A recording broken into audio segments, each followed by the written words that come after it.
Aujourd'hui, j'avais un message, je pensais que j'avais un message. Et ce matin, le Seigneur m'a dit non, le Seigneur a changé le message. Je vais partager avec vous ce que j'ai reçu. Le Seigneur aujourd'hui m'a dit, tu vas parler à mon peuple d'amour, parce que c'est ce qui manque à mon peuple aujourd'hui, c'est ce dont il a besoin. Mon peuple crie derrière moi après pour le vaccin, le vaccin, le vaccin, le vaccin, le vaccin, le vaccin, le vaccin. Mais mon peuple n'a pas compris qu'il a besoin d'amour. Ô Père éternel, alors que nous allons ouvrir ta parole, c'est en ton nom que je vais parler. Je ne sais même pas tout ce que je vais dire, je ne sais pas. Et c'est pas le problème. Je te demande juste, Seigneur Dieu, de pouvoir te servir de moi comme tu le veux, malgré mes imperfections, malgré mes manques, malgré mon manque de compréhension. Parce que ce que tu vas dire, c'est non seulement pour le peuple, mais c'est d'abord pour moi. Ce matin, tu veux nous parler. Tu ne veux pas, non, nous laisser à vide. Nous avons besoin de comprendre certaines choses, car je comprends que nous sommes dans une séduction. Et je te loue, je te bénis de ce que tu es un Dieu merveilleux et que tu ne laisses pas tes enfants dans la désolation. Gloire soit rendue à ton saint nom au siècle des siècles. Je t'ai prié par le nom de ton Fils Jésus et pour ta gloire. Amen. Nous prions beaucoup pour la paix. Et ce matin, je suis tombée sur un passage de Deutéronome 29.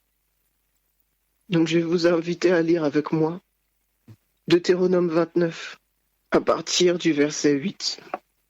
Vous observerez donc les paroles de cette alliance et vous les mettrez en pratique, afin de réussir dans tout ce que vous ferez. Vous vous présentez aujourd'hui devant l'Éternel votre Dieu, vous tous, vos chefs, vos tribus, vos anciens, vos officiers, tous les hommes d'Israël, vos enfants, vos femmes et l'immigrant qui est au milieu de tes campements, depuis celui qui coupe ton bois jusqu'à celui qui puise ton eau.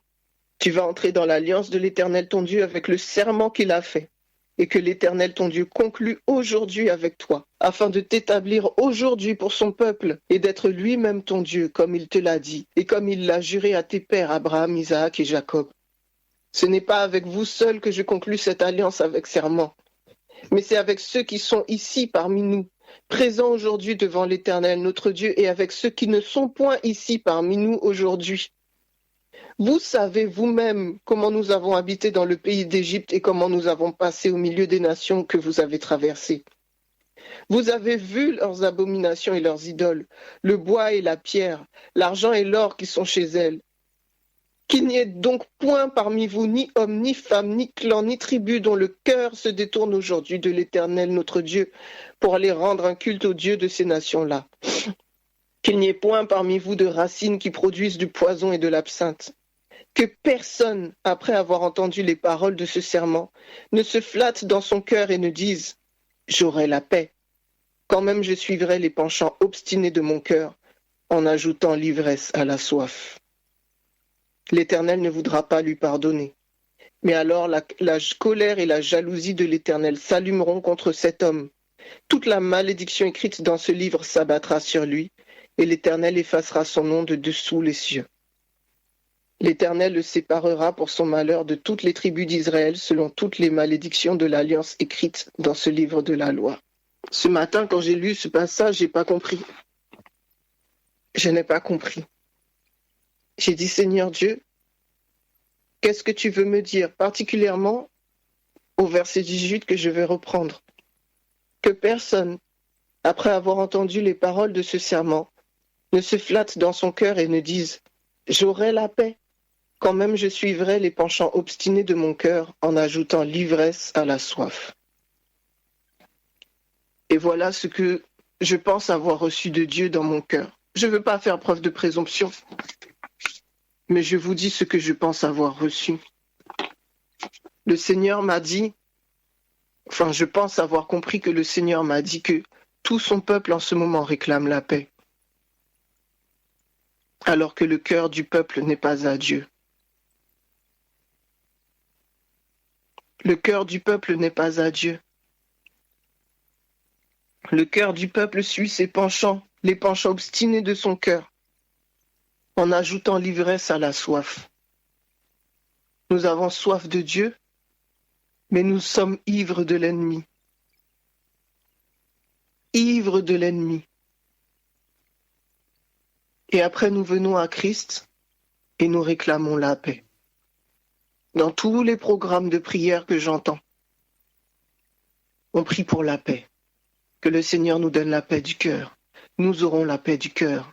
Jésus donne la paix, pas comme il la donne, comme le monde la donne. La paix, la paix, la paix, la paix, la paix. Mais ce que nous avons oublié, c'est que la paix découle d'une vie en harmonie avec Dieu. Si ta vie n'est pas réellement en harmonie avec Dieu, tu auras beau supplier pour la paix, tu ne l'auras pas. Alors que si ta vie est en harmonie avec Dieu, il se peut même que tu n'aimes même pas à réclamer la paix, car cette paix viendra à toi. La paix fait partie du fruit de l'esprit. Là où est l'esprit, là est la liberté. Alors la conclusion, le constat que je fais, c'est que nous manquons de Saint-Esprit. Tout simplement. Et alors que même nous demandons la paix, nous supplions aussi pour la venue du Saint-Esprit. Saint-Esprit descend. Saint-Esprit viens. Viens, cet esprit. Seigneur Dieu, viens. Viens. Viens, Saint-Esprit. Seigneur, la pluie de l'arrière-saison. Seigneur Dieu, fais ça pour moi. Seigneur Dieu, je réclame le baptême du Saint-Esprit. Nous réclamons, nous réclamons, nous réclamons, nous réclamons. Mais nous avons oublié une chose, frères et sœurs. Une chose. Le Saint-Esprit ne se donne pas pour nous-mêmes. Le Saint-Esprit ne se reçoit pas pour nous-mêmes. Le Saint-Esprit se donne pour que nous puissions nous donner. Et là, je vois un gros problème dans nos vies.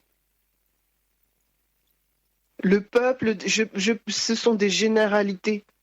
Si tu n'es pas concerné, si tu ne te sens pas concerné, gloire à Dieu, tiens bon. Mais si tu es concerné, c'est un appel pour toi ce matin. Nous crions à l'Éternel pour nos problèmes. Nous crions à l'Éternel pour la vaccination. La vérité, frères et sœurs, réalisons bien. Nous crions plus à l'Éternel pour ne pas avoir à nous faire vacciner que pour que le Seigneur débarrasse les nations de ce Covid. Nous crions plus à l'Éternel par rapport au pass sanitaire que pour demander au Seigneur la guérison des nations. Je dis vrai ou pas? Nous crions à l'Éternel pour sauver nos vies personnelles, pour ne pas avoir à nous faire piquer. Nous n'appelons pas l'Éternel pour que l'Éternel délivre. Délivre. Et puis lorsque nous entendons que tel frère et sœur est malade, tel pasteur est malade, telle famille est malade, là nous intercédons pour tel frère et sœur, pour telle famille, pour tel pasteur. Mais nous n'intercédons pas pour les nations. Nous n'intercédons pas pour le peuple en général. Nous n'intercédons pas pour le salut. Nous intercédons pour ne pas être piqués. Nous intercédons pour ne pas avoir à subir la vaccination obligatoire. Nous intercédons pour ne pas avoir par rapport au pass sanitaire.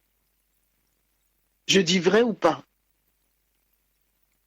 Nous nous sommes mis en horreur devant l'Éternel. Nous nous sommes mis en horreur devant l'Éternel.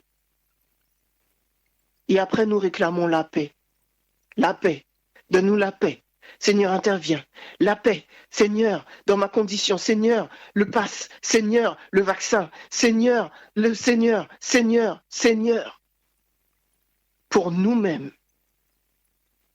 nous sommes en abomination devant Dieu. Et après, nous disons, Seigneur Dieu, je ne comprends pas.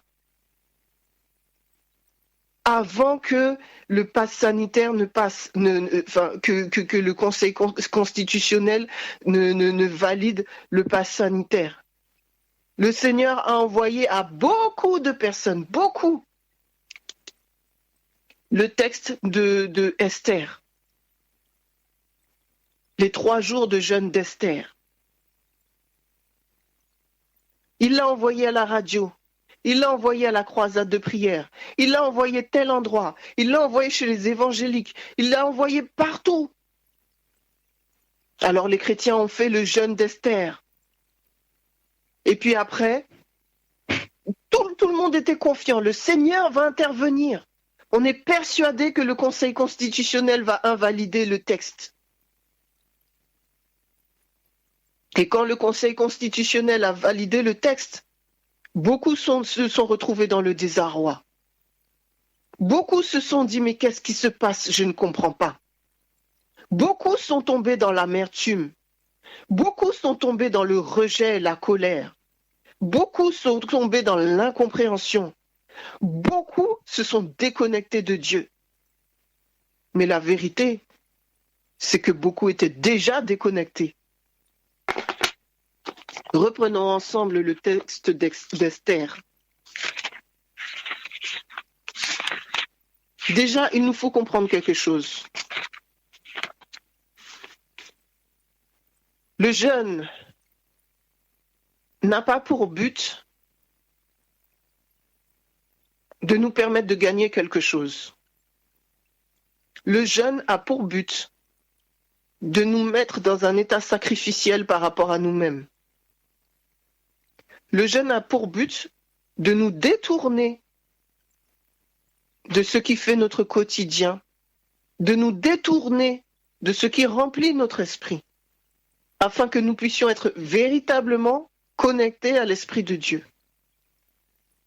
Ce faisant, certaines bénédictions qui étaient bloquées ou empêchées arrivent.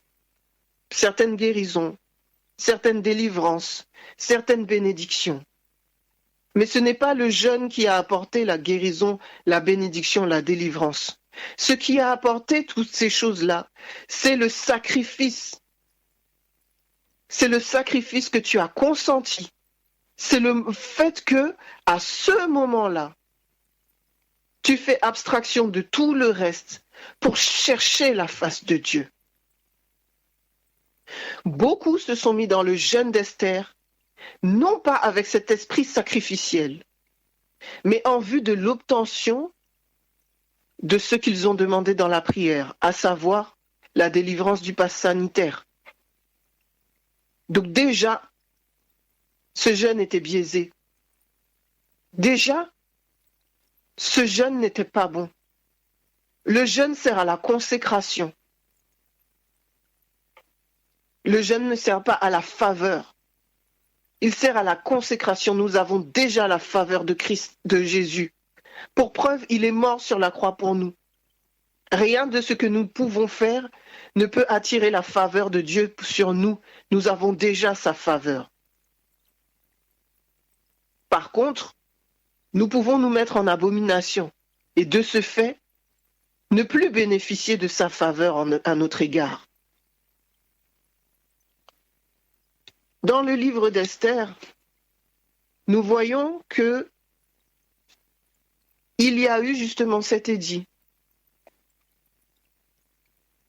Et nous voyons la consternation parmi le peuple dans Esther 4. Je vous invite à relire chez vous à partir de Esther 3. Là, on ne va pas relire, ou sinon seulement certaines parties. Mais Aman a fait en sorte qu'il y ait un édit. Et cet édit était pour la mort de tous les Juifs, partout, sur l'empire de Perse. Lorsque Aman a appris cela, dans le chapitre 4, Aman s'est mis dans le deuil. Suite à ça, au travers d'un eunuque, il a pu être mis en relation avec Esther dans la mesure où il ne pouvait pas avoir de contact avec elle. Il a expliqué à Esther ce qui s'est passé. Et il a dit à Esther, il faut que tu interviennes auprès du roi. Esther de lui répondre, à partir du verset 11, tous les serviteurs du roi ainsi que le peuple de toutes les provinces royales, savent que quiconque homme ou femme se présente au roi dans la cour intérieure sans avoir été convoqué est mis à mort en vertu d'une loi, la même pour tous. Seul peut rester en vie celui à qui le roi tend son sceptre d'or. Or moi, voilà 30 jours que je n'ai plus été invité à venir chez le roi. On rapporta les paroles d'Esther à Mardoché. Mardoché fit répondre à Esther, « Ne t'imagine pas, Majesté, que tu échapperas seul d'entre tous les Juifs. Car si tu continues à te taire en cette occasion, le soulagement et la libération des Juifs surgiront d'un autre côté, alors que toi et la maison de ton père, vous périrez. D'ailleurs, qui sait si ce n'est pas pour une occasion comme celle-ci que tu es parvenu à la royauté. » Esther fit répondre à Mardoché, « Va rassembler tous les Juifs qui se trouvent à Suse. Jeûner à mon intention, sans manger ni boire pendant 3 jours, 24 heures sur 24. Moi aussi je jeûnerai de même avec mes jeunes servantes. Dans ces conditions, j'irai chez le roi, malgré la loi. Si c'est pour ma perte, je périrai. » Mardoché s'en alla pour faire tout ce que Esther lui avait ordonné. Quand Esther a fait ce jeûne, elle avait déjà décidé d'aller voir le roi. Mais quand Esther a fait ce jeûne, c'était pour elle-même, pour se purifier et que le peuple se purifie.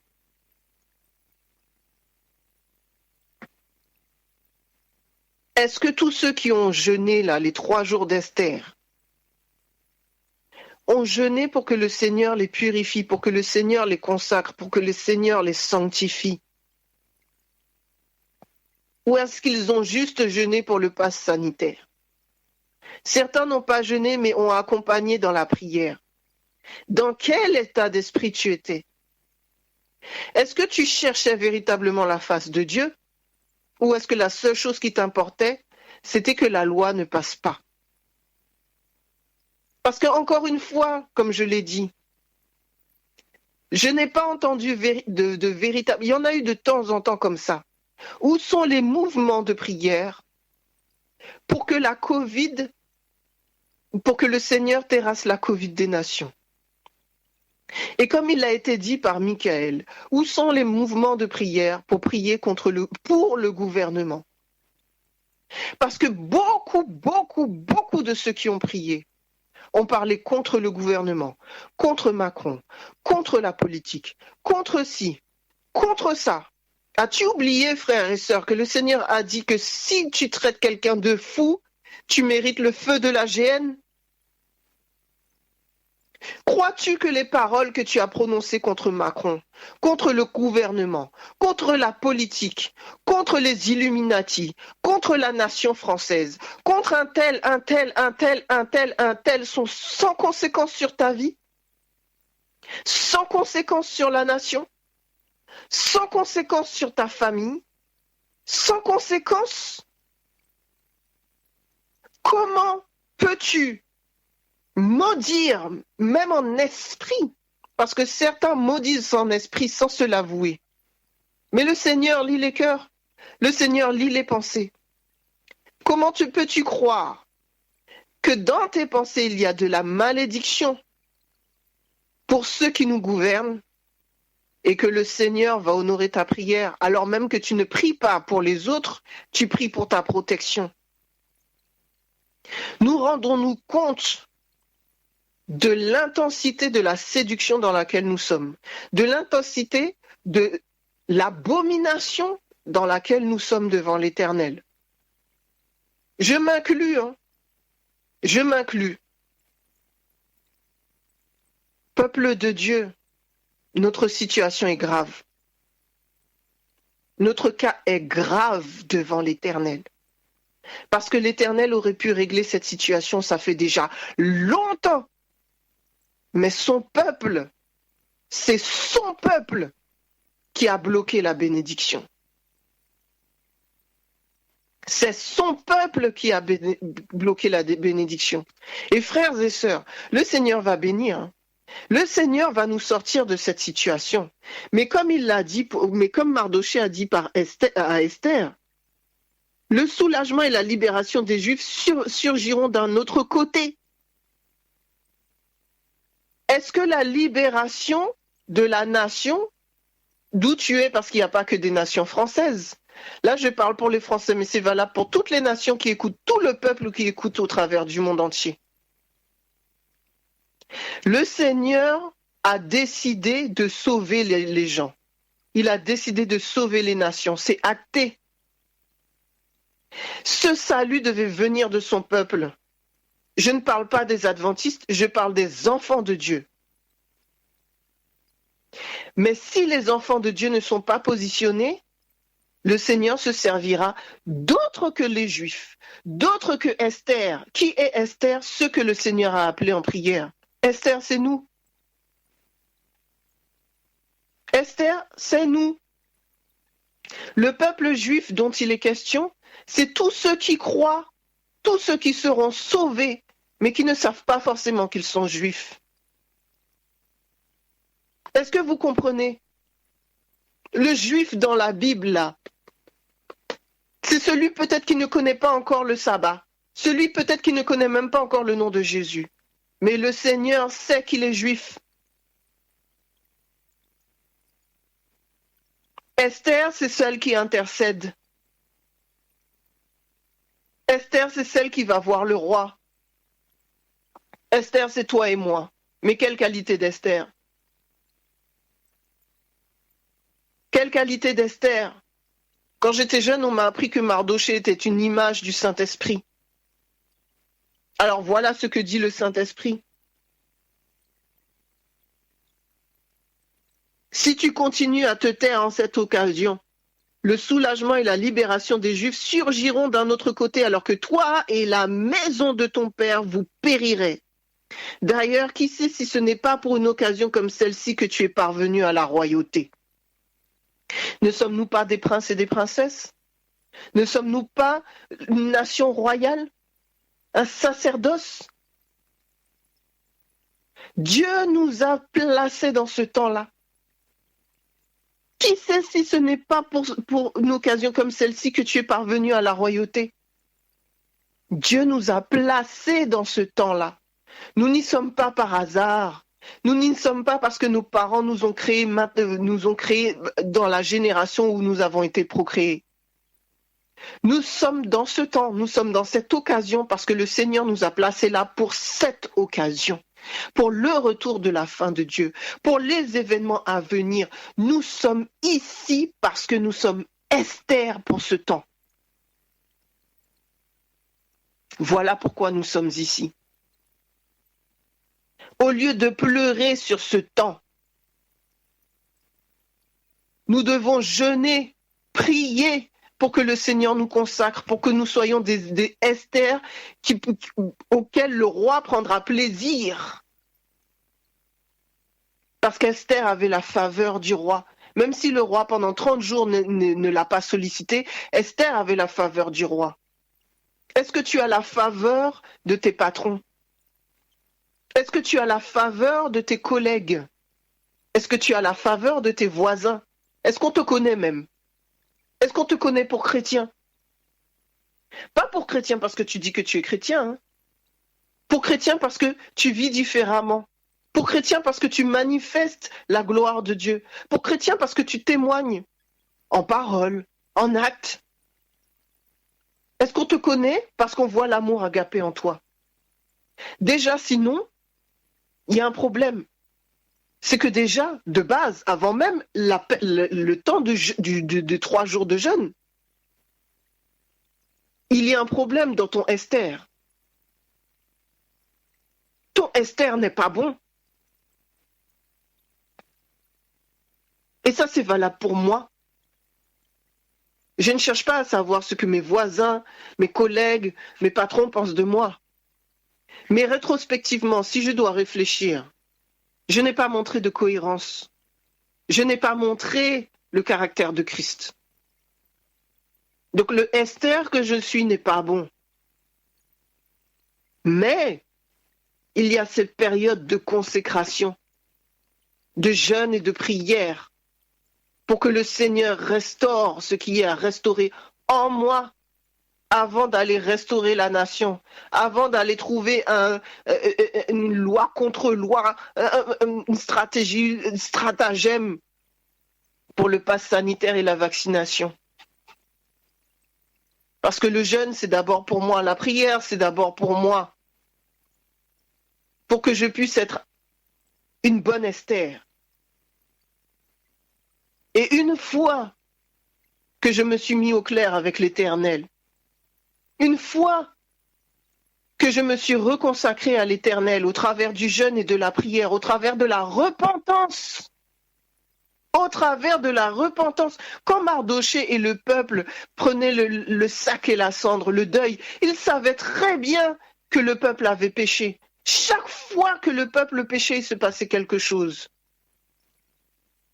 Donc quand ils prenaient le sac et la cendre, Mardoché et les autres, c'était déjà pour dire « Seigneur Dieu, prends pitié de nous, regarde Seigneur Dieu s'il y a quelque chose pour pouvoir se repentir ». Beaucoup ont parlé du jeûne et de la prière. Certains ont parlé de la repentance, mais sans appuyer dessus. Mais c'est là d'abord la repentance. Et une fois que ta repentance et ta consacration sont faites, là tu vas voir le roi. Là tu vas voir le roi. Et quand tu vas voir le roi, ce n'est pas pour supplier d'abord. Qu'est-ce qu'Esther a fait en premier? Un banquet. Elle a nourri le roi et elle a nourri Aman. Elle a nourri son ennemi. Elle leur a donné du bon manger. Elle a préparé son palais, préparé sa place, préparé la nourriture, préparé les serviteurs et les servantes pour leur donner à manger, pour que leur cœur se réjouisse ce jour-là. Elle a réfléchi à toutes les conditions pour rendre le roi et Aman heureux, pour disposer le cœur du roi et d'Aman. Pourquoi? Elle aurait très bien pu, pour le premier banquet, n'appeler que le roi. Et comme elle savait que le deuxième, elle allait parler d'Aman, inviter Aman que pour le deuxième.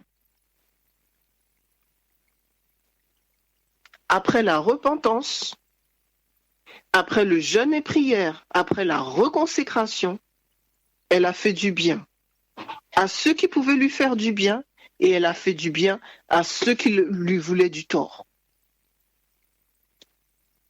C'est bizarre, hein? Est-ce que nous-mêmes, nous pouvons dire la même chose? Dans nos paroles, là, dans les messages que nous envoyons sur WhatsApp, les vidéos, tout ça, là, est-ce que nous faisons du bien à Aman? Celui que tu considères comme ton Aman, là, est-ce que tu es en train de le nourrir de bonne nourriture? Est-ce que tu es en train de le favoriser dans ta maison?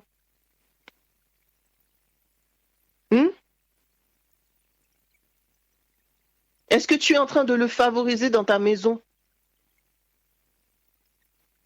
Le lendemain, un rebelote. Le roi plus Aman. Et ensuite,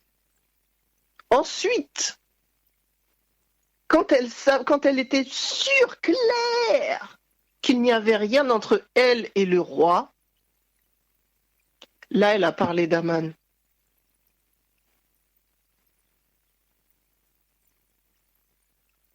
Là seulement, elle a parlé d'Aman.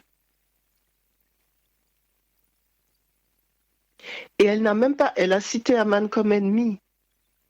Mais elle n'a pas demandé de mal pour Aman. Elle a intercédé pour le peuple. Elle a juste intercédé pour le peuple. On peut prendre le texte.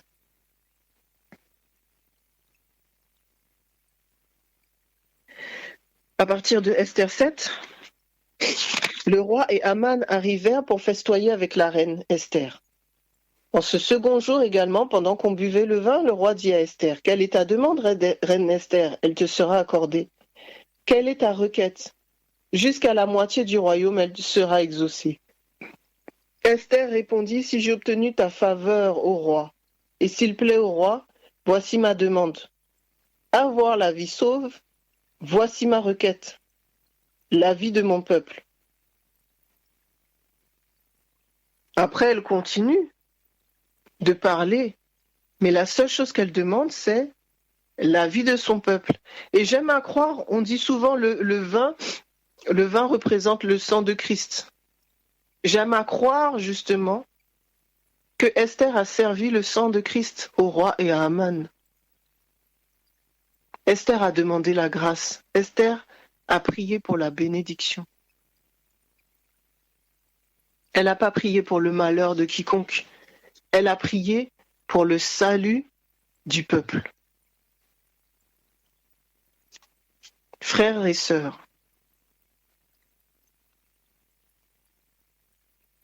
quel genre d'Esther sommes-nous?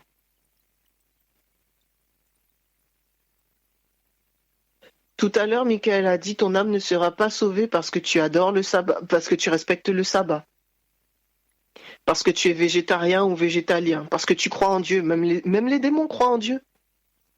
Tu es végétarien, végétalien, comme elle le disait, les bouddhistes, les yogistes, il y a plein de gens qui sont végétariens ou végétaliens. Certains même respectent mieux que nous, c'est pas juste ne pas manger de viande, hein, au niveau de l'équilibrage alimentaire.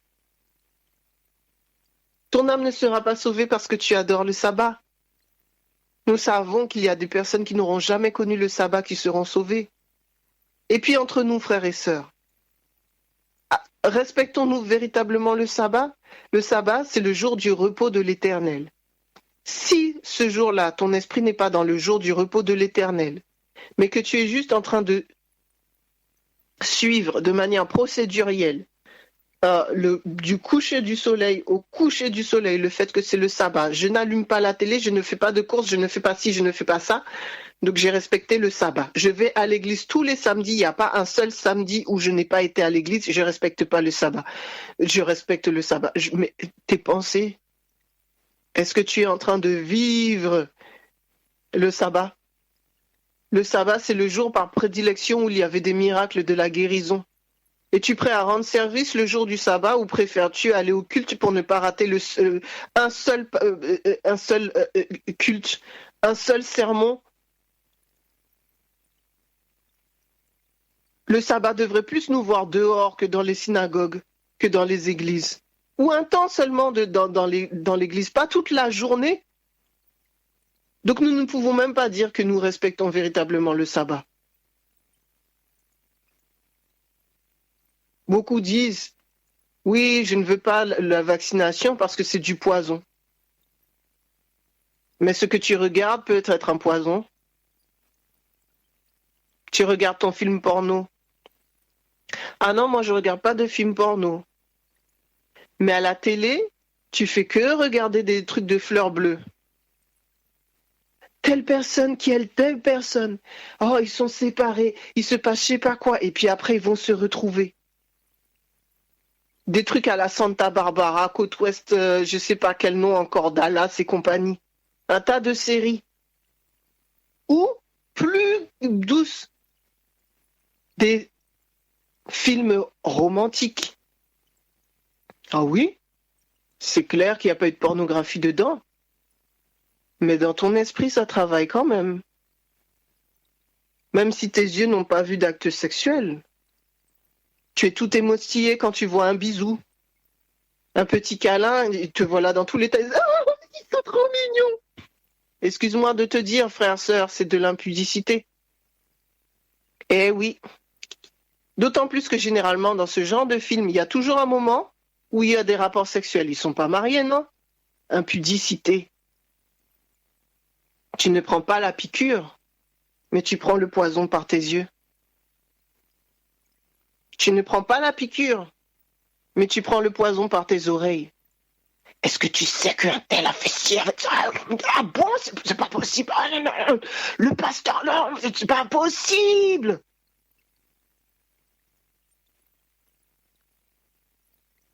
Tu as pris le poison par tes oreilles. Et ce poison que tu as pris par tes yeux ou par tes oreilles, en plus, tu vas le véhiculer par ta bouche. Donc le poison est également sur ta langue. Puisque tu rapportes, tu racontes, tu déformes, tu formes, tu crées, L'Éternel dit que ton oui soit oui et que ton non soit non. Tout ce qu'on y ajoute vient du mal. On fait un calcul de tout ce que nous avons ajouté, ne serait-ce peut-être que depuis hier soir ou depuis ce matin.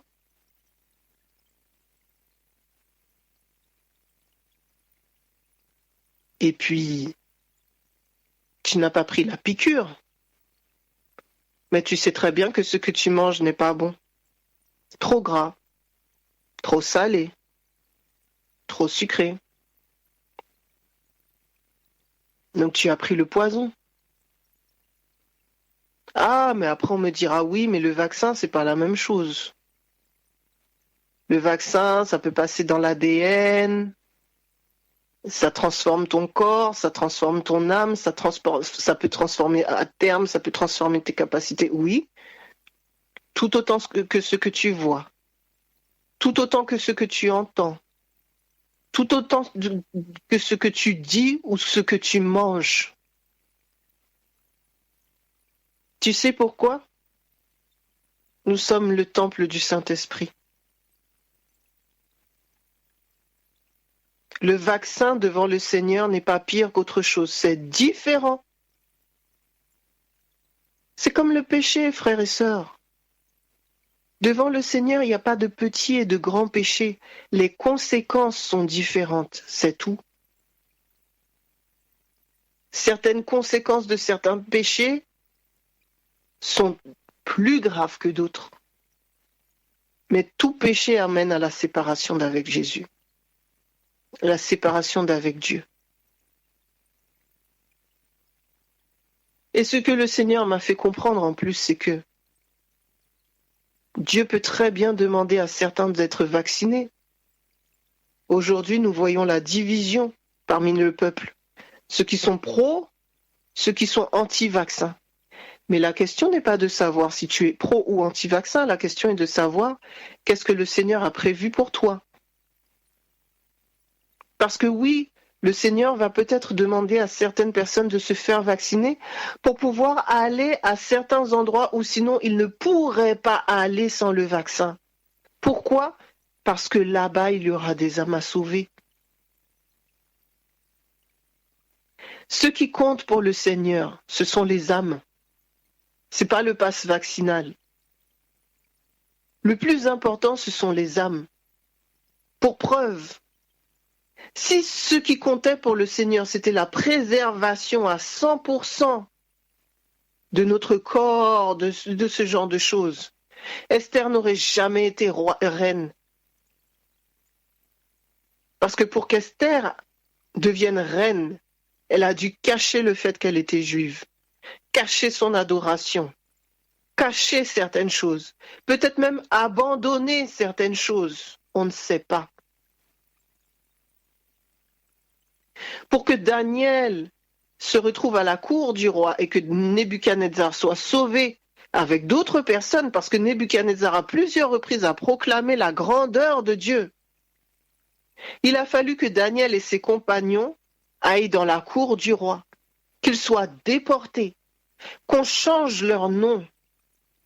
Parce que lorsque nous lisons Daniel, nous lisons que c'est écrit Daniel, parce que c'est Daniel qui a écrit son livre. Alors Daniel a remis son prénom, mais on ne l'appelait plus Daniel, on n'appelait plus les compagnons de leur nom juif. Pour les Juifs de l'époque, Daniel et les compagnons étaient des parias, ils étaient morts, ils valaient moins que des païens.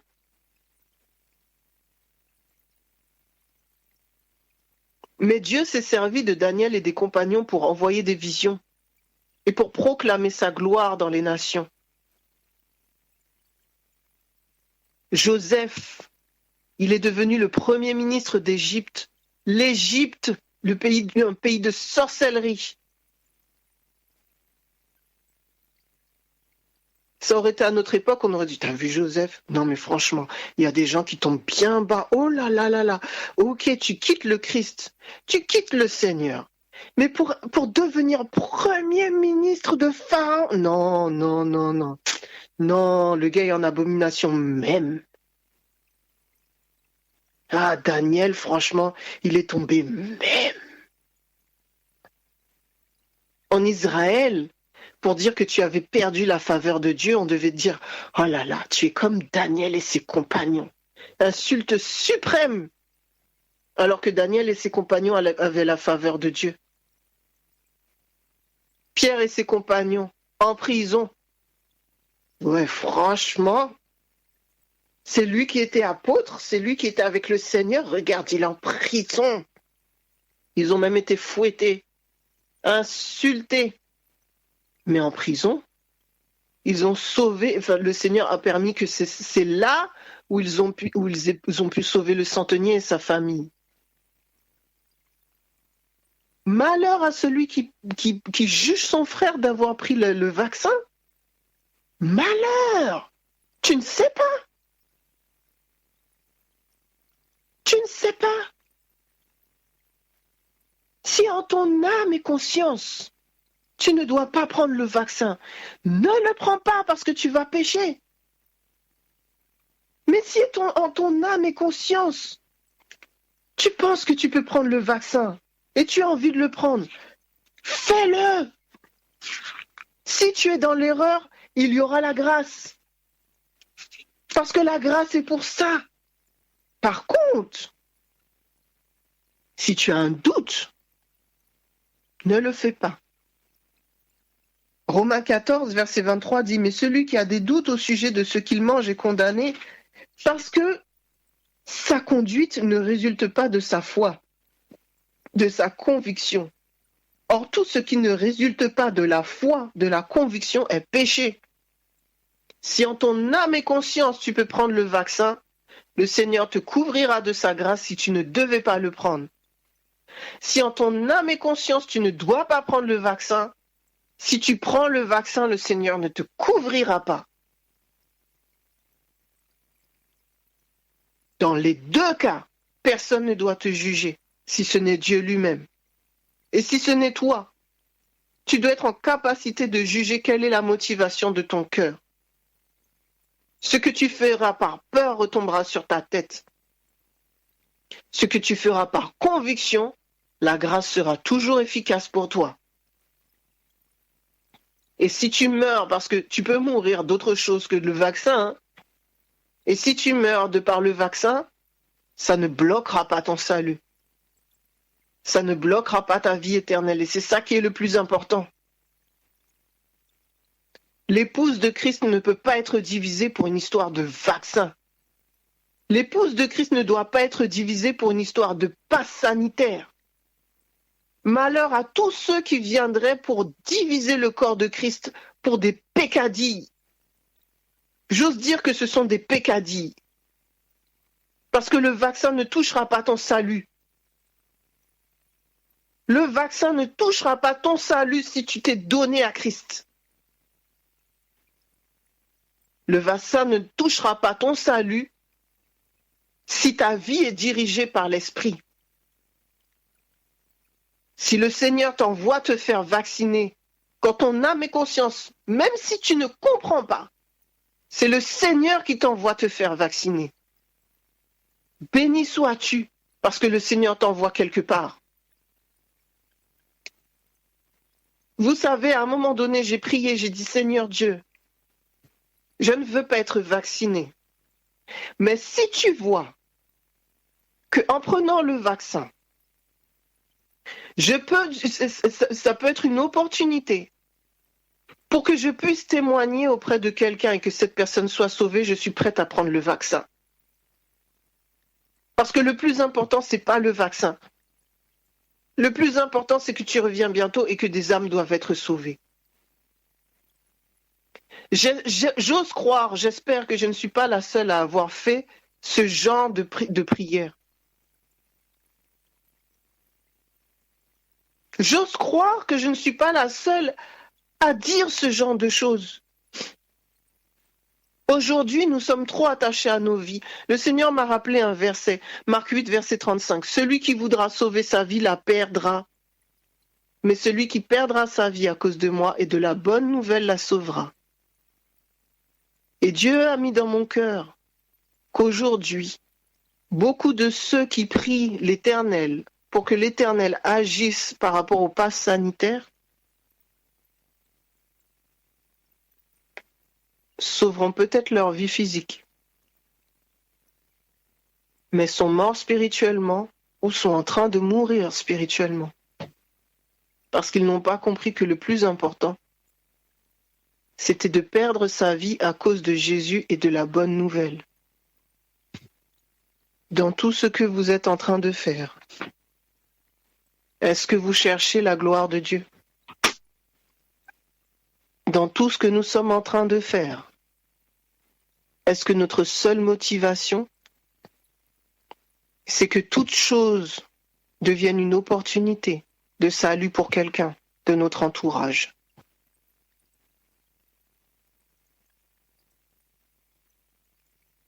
Nous sommes Esther pour ce temps. Mais Esther, son rôle, c'était d'intercéder pour le peuple. Suite à ce qui s'est passé, dans Esther 8, verset 17, au travers de la vie d'Esther, de Mardochée, de tout ce qui s'est passé, il est dit que beaucoup devinrent juifs. Pourtant, l'édit qui a été fait rédiger par Aman n'avait pas été abrogé. Ce qui a été ajouté, c'est un édit disant que les Juifs pourraient se défendre. Donc parmi ceux qui sont devenus Juifs, beaucoup savaient qu'après, ils devraient se battre pour leur vie.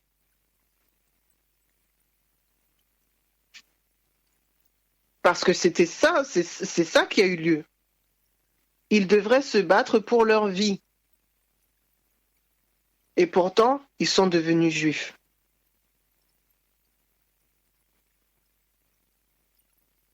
Nous devons prier pour que la gloire de Dieu resplendisse.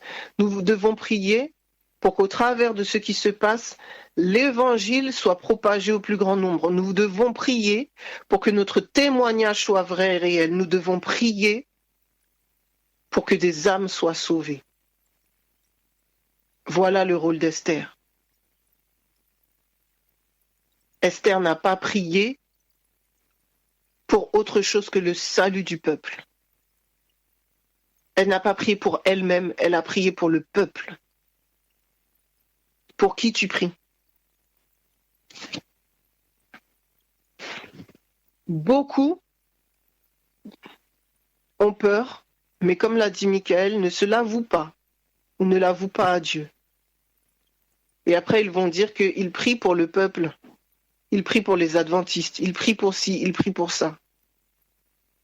Alors qu'en vrai, tu pries pour toi. Et tant que tu n'auras pas réglé cette histoire de peur, tu ne seras pas au clair avec Dieu, Dieu ne pourra pas te bénir. Ne prenons pas le risque que le Seigneur nous sorte de cette situation parce qu'il va nous en sortir. Ne prenons pas le risque que dans un sens ou dans un autre, ne prenons pas le risque de bénéficier de la sortie, mais que nos âmes soient sauvées. Nous vivons dans l'insécurité. Nous vivons dans l'insécurité. Nous réclamons la paix. Mais nous avons oublié le verset qui dit que l'amour parfait bannit la crainte. Tu n'es pas dans la paix parce que tu n'as pas l'agapé. Tu auras beau prier pour la paix, la paix, la paix, la paix, la paix, la paix, la paix. Tant que tu ne prieras pas pour recevoir, vivre, donner l'agapé, tu n'auras pas la paix.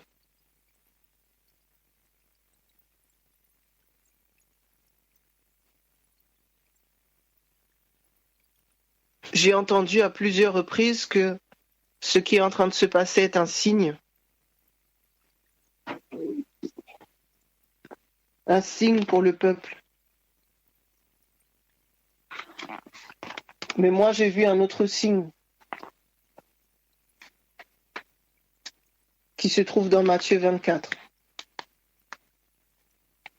Lors de Matthieu 24, en fait, le Seigneur a parlé beaucoup pour pouvoir expliquer les signes avant-coureurs de la fin du monde.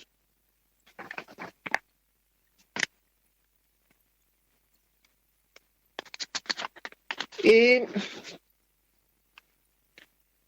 alors je cherche le verset précisément.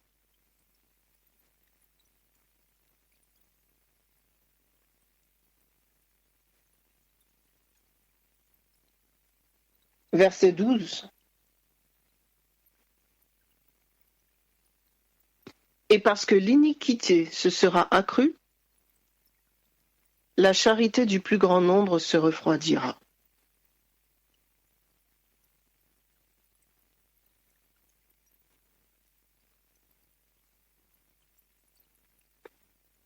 Dans une autre version, il est dit comme les gens vivront de plus en plus sans foi ni loi, et que le mal fera des progrès constants, l'amour du plus grand nombre se refroidira.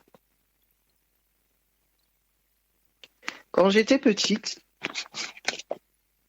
j'ai eu des animateurs qui avaient étudié le texte avec nous et qui nous avaient dit, dans tout ce qui est dit là dans Matthieu 24, il nous faut prendre garde à ce verset 12. Pourquoi? Parce que ce verset 12 concerne le peuple de Dieu. Pourquoi? Parce que qui est censé avoir l'amour? Qui est censé avoir l'amour? Ceux qui servent Dieu, le peuple de Dieu. Donc lorsque l'on parle de la charité, l'amour du plus grand nombre se refroidira, on est en train de parler des chrétiens. Et depuis que je suis enfant, on m'a dit, et je bénis l'Éternel pour cet enseignement, ce n'est pas ce qui se passe avant les guerres, les bruits de guerre, etc., qui sera le plus important. Ce sera ça. La charité du plus grand nombre se refroidira. Voici le signe. Et lorsque il y a des appels et des appels et des appels de prière pour prier contre le pass sanitaire, mais pas pour le gouvernement, la charité du plus grand nombre s'est refroidie.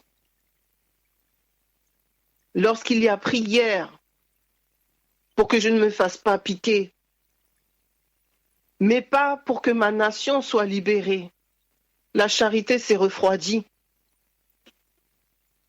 Lorsqu'il y a prière pour que je ne tombe pas malade de la Covid, mais pas pour que ce temps soit un temps de révélation pour tous ceux qui souffrent, un temps de restauration pour tous les malades, un temps de révélation pour tous ceux qui ont peur et qui ne connaissent pas Dieu. La charité du plus grand nombre s'est refroidie.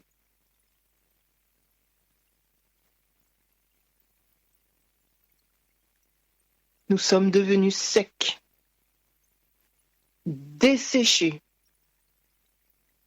Il n'y a plus de sève en nous. Et nous croyons que c'est de la faute de la Covid, de ce qui se passe.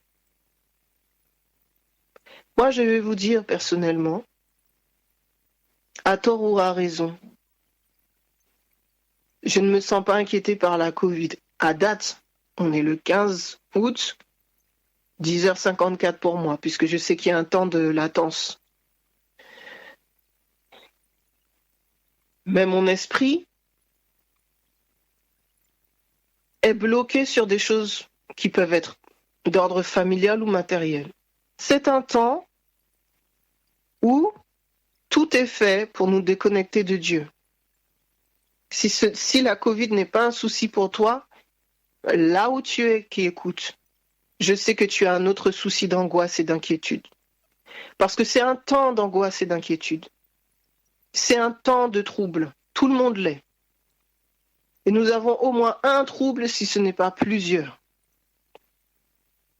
Mais dans toutes ces choses, nous sortirons vainqueurs par Jésus-Christ, à condition que nous soyons animés par son esprit, à condition que nous soyons animés par ses sentiments, à condition que nous ayons l'amour agapé, à condition que nous ayons le Saint-Esprit. Et le Saint-Esprit de Dieu se donne pour que nous puissions nous donner. Le Saint-Esprit se donne pour que nous puissions être des témoins. Et vous serez mes témoins. Parce que le Saint-Esprit lui-même témoigne de Christ. Jésus est venu pour témoigner sur le Père. Le Saint-Esprit est venu pour témoigner sur le Fils. Et nous sommes sur la terre pour témoigner de Dieu.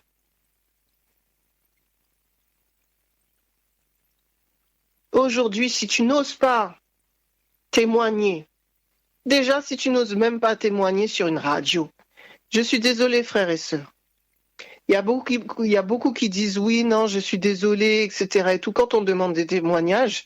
Après, les Louis en reçoivent plein sur WhatsApp, plein par SMS. Des gens appellent même les Louis pour leur dire oui, j'ai pas témoigné à la radio, mais je dois te dire, frères et sœurs, je suis désolé de te dire.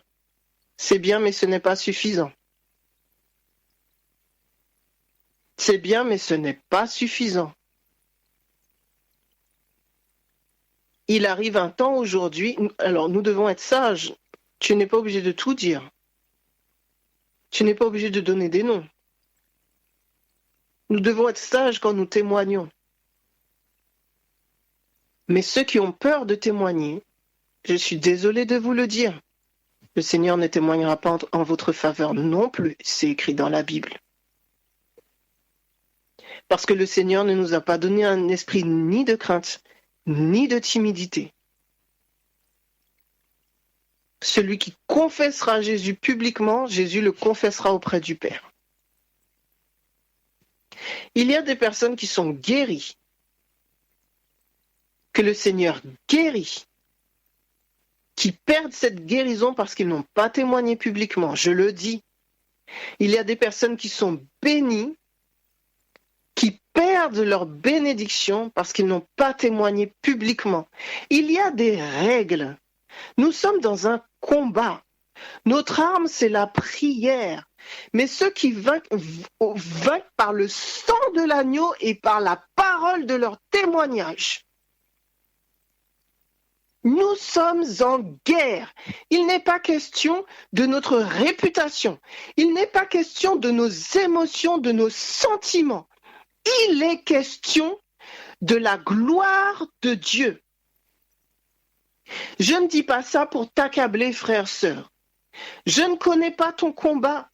Je ne sais pas pourquoi tu n'as pas témoigné. Il y a certaines délivrances, il y a des gens qui sont bloqués au niveau du témoignage. C'est un blocage. Comprends que si tu n'arrives pas à témoigner, c'est que l'ennemi a une emprise sur ta vie. Parce que celui qui est libre dans le Seigneur n'a pas de contrainte pour témoigner. Je le dis non pas pour que tu sois accablé, mais pour que tu te positionnes dans la prière, afin que le Seigneur te délivre. Cette semaine, je regarde beaucoup, personnellement, les trucs qu'on envoie sur WhatsApp, là, je regarde très peu les vidéos, je lis très peu les textes, ça me saoule, parce que ça ne m'attire pas vers le haut.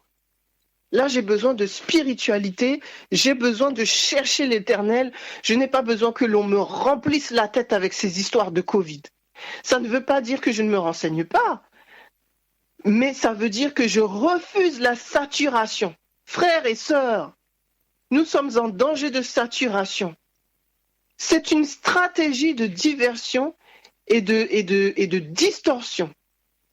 Vous savez, j'apprends le marketing, on nous apprend que la répétition crée la conviction.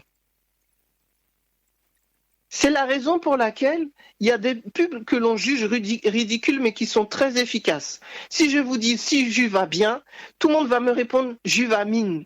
Pourquoi? Parce que la répétition crée la conviction. Et que tu le veuilles ou pas, si un jour tu as besoin de vitamines, il y aura plus de 50% de chances que tu ailles chercher Juvamine. Vous entendez ce que je vous dis? La répétition crée la conviction. C'est la raison pour laquelle le Seigneur dit médite jour et nuit. Médite jour et nuit la parole. Mais nous méditons jour et nuit la Covid. Nous méditons jour et nuit le pass sanitaire. Nous méditons jour et nuit le vaccin. Voilà l'objet de nos méditations. Et après, tu dis que tu n'as pas la paix, mais c'est normal. Tu ne médites pas les promesses de Dieu. Tu ne médites pas la parole de Dieu et puis tu crois qu'une parole, tu crois qu'une prière va suffire. Quand bien même c'est la prière d'un pasteur, quand bien même c'est la prière de quelqu'un qui est dans le ministère de la délivrance. Ben, tu t'es nourri, tu as médité la Covid, tu as médité le pass sanitaire, tu as médité la vaccination. Tu récoltes ce que tu as semé. Ce n'est pas de la faute de Dieu. Dieu n'a rien à voir dans ça. Beaucoup ont été déçus de ce que le Seigneur n'a pas permis comment ça s'appelle, que le Conseil constitutionnel rende valide le pass sanitaire. Mais comme je l'ai dit, quand le Seigneur a donné Esther, on voit bien dans Esther que la loi n'a pas été abdiquée. Le roi lui-même a dit, mais ce qui est passé, je n'y peux rien. Alors pourquoi tu es déçu? Pourquoi tu es déçu que la loi n'ait pas changé? Parce que la loi n'a pas changé, Dieu n'est pas à l'œuvre. Parce que la loi n'a pas changé, Dieu ne va pas te donner une porte de sortie. Parce que la loi n'a pas changé, Dieu a échoué. Parce que la loi n'a pas changé, la prière a échoué. Non, le problème c'est pas Dieu, le problème c'est pas la prière, le problème c'est ta foi. Le problème c'est ta connexion avec le Saint-Esprit. Le Seigneur a dit, celui que tu béniras sera béni, celui que tu maudiras sera maudit. Comme Michael l'a dit, toutes les fois où tu as parlé mal du gouvernement, de Macron, de ceci, de cela, tu as maudit ton environnement et après tu es déçu parce que ton environnement est maudit. Mais la vie et la mort sont au pouvoir de ta langue. Appelle la vie. Appelle la vie. Appelle la vie.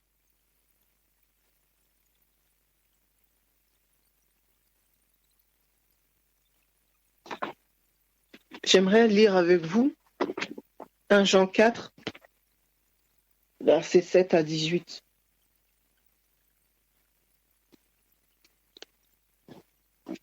Je vais le lire dans la version Parole vivante.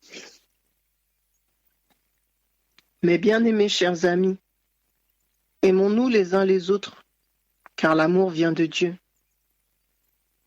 Celui qui rayonne l'amour est passé par la nouvelle naissance. Il est enfant de Dieu et il vit dans une intime communion avec Dieu.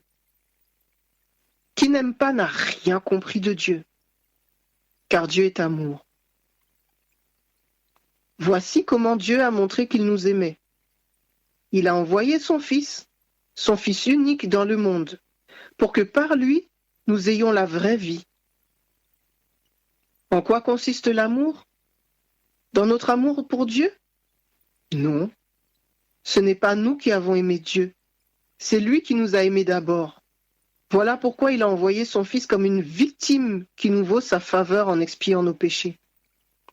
Mes chers amis, si Dieu nous a tant aimés, nous devons nous aussi nous aimer les uns les autres. Bien que personne n'ait jamais vu Dieu, il vit en nous si nous nous aimons les uns les autres, et son amour croît en nous jusqu'à son plein épanouissement. Nous reconnaissons que nous demeurons en lui et qu'il demeure en nous grâce à l'Esprit qu'il nous a donné. Nous-mêmes, nous avons vu de nos yeux que le Père a vraiment envoyé son Fils pour être le sauveur du monde. Nous l'avons contemplé et nous en rendons témoignage. Si quelqu'un reconnaît publiquement que Jésus est fils de Dieu, Dieu vit en lui et il demeure en communion avec lui. Pour nous, nous avons appris à connaître l'amour que Dieu nous porte et nous y avons cru. Dieu est amour. Celui qui demeure dans l'amour demeure en Dieu et Dieu demeure en lui. Dans cette communion avec lui, l'amour atteint en nous son plein épanouissement, de sorte que nous pouvons envisager avec une confiante assurance la venue du jour du jugement. En effet, nous vivons dans ce monde comme le Christ y a vécu lui-même. Dans un véritable amour, il n'y a pas de place pour la crainte, car l'amour vrai chasse toute trace de crainte. En effet, la crainte suppose l'idée d'une culpabilité et la perspective d'un châtiment. Celui qui vit dans la peur du jugement, la peur de la mort, la peur de la maladie, la peur de la critique, la peur de quelque chose, celui-là qui vit dans la peur montre par là que l'amour n'a pas encore atteint en lui son parfait développement. Quant à nous, nous aimons parce que Dieu nous a aimés le premier. Si quelqu'un prétend aimer Dieu tout en détestant son frère, c'est un menteur. Car s'il ne peut pas aimer son frère qui est là sous ses yeux, il ne saurait aimer Dieu qu'il ne voit pas. D'ailleurs, le Christ lui-même nous a donné ce commandement, que celui qui aime Dieu aime aussi son frère. Il ne doit pas y avoir, frères et sœurs, de division entre ceux qui sont pro-vaccination et ceux qui sont anti-vaccination. Si dans ton cœur il y a division, c'est que l'amour n'est pas encore épanoui chez toi. C'est que tu n'es pas encore totalement à Christ. Et concernant ceux qui ne sont pas nos frères et sœurs, les membres du gouvernement, le président et autres, qui vous dit que ce ne sont pas vos frères et sœurs, qui vous dit que simplement l'œuvre du Seigneur n'est pas manifestée encore en eux. Connaissons-nous qui est frère et sœur? Nous devons considérer tout le monde comme son prochain. Je lisais un jour dans un livre, lorsque Saul est parti pour pouvoir persécuter le peuple d'Israël, il y a eu deux sortes de chrétiens. Ceux qui ont prié pour que le Seigneur les sauve de la persécution, pour éviter la persécution, et ceux qui ont intercédé pour Paul. Et il disait, je suis sûr qu'il y a eu cette deuxième catégorie parce que la conversion de Paul relève tellement du miracle, la conversion de Paul est tellement extraordinaire que ça ne peut être que le fruit d'intercession fervente.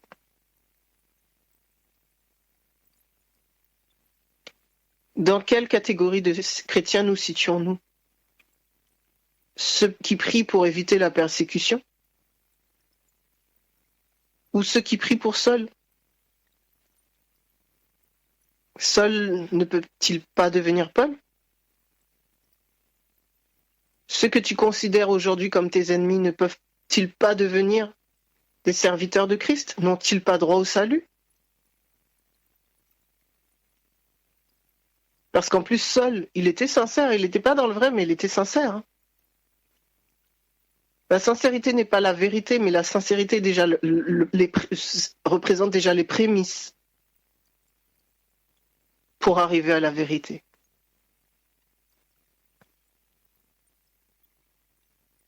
N'as-tu pas besoin de repentance ce matin?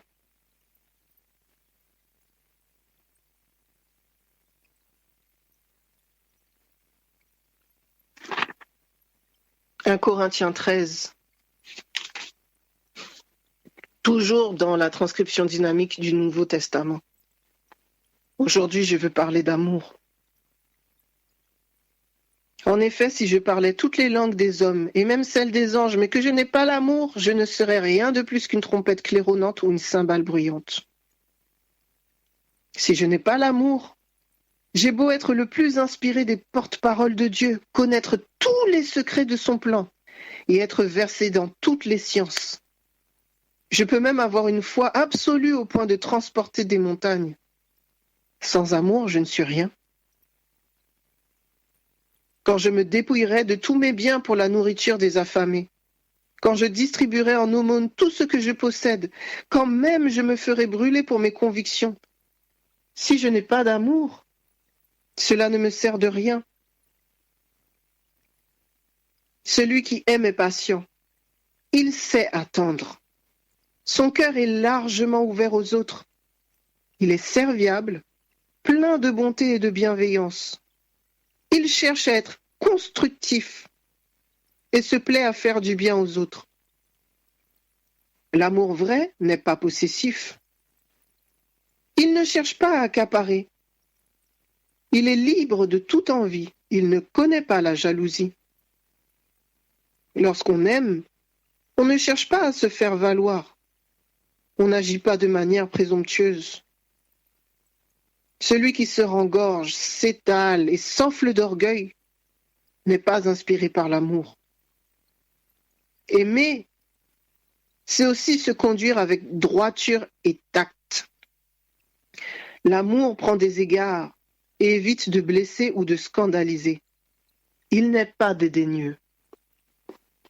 Mes amis, certains d'entre nous doivent demander pardon pour tout ce qu'ils ont posté sur les réseaux sociaux, tout ce qu'ils ont envoyé à des frères et sœurs. Les blagues sur Macron, les petits pics, etc. Car aimer, c'est aussi se conduire avec droiture et tact. L'amour prend des égards et évite de blesser ou de scandaliser. Il n'est pas dédaigneux. Ceux qui aiment ne sauraient agir à la légère ou commettre des actes inconvenants. Aimer, c'est ne pas penser d'abord à soi. Chercher son propre intérêt. Insister sur ses droits. Et voilà où nous avons péché. Tous ces mois, lorsque nous avons prié devant l'Éternel. Aimer, c'est ne pas penser d'abord à soi. Chercher son propre intérêt. Insister sur ses droits. L'amour n'est pas irritable. Il ne s'aigrit pas contre les autres. Il n'est pas susceptible. Quand on aime, on ne médite pas le mal et on ne le soupçonne pas chez les autres. Ah, je suis sûr qu'il est Illuminati. Ah, je suis sûr que lui, il est dans le complot. Mais peut-être pas. Peut-être que simplement, il est séduit, il est trompé. Qui es-tu pour juger? Et même s'il est Illuminati, même s'il est dans le complot, bah, le Seigneur ne peut pas faire avec lui. Il n'a pas le droit à la repentance. Si on subit des torts, on n'en garde pas rancune. Découvrir une injustice ou voir commettre le mal ne fait pas plaisir à celui qui aime. Il se place du côté de la vérité et se réjouit lorsqu'elle triomphe. L'amour couvre tout. Il souffre, endure et pardonne. Il sait passer par-dessus les fautes d'autrui. Aimer, c'est faire confiance à l'autre et attendre le meilleur de lui. C'est espérer sans faiblir, sans jamais abandonner. C'est savoir tout porter, tout surmonter. L'amour n'aura pas de fin. Les prédications inspirées passeront, les prières passeront, toute connaissance s'évanouiront. Mais l'amour n'aura pas de fin.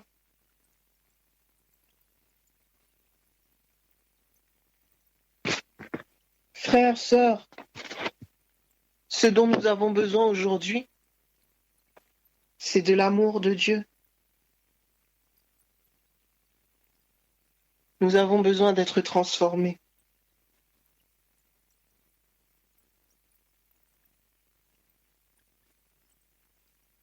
Nous avons besoin d'être transformés.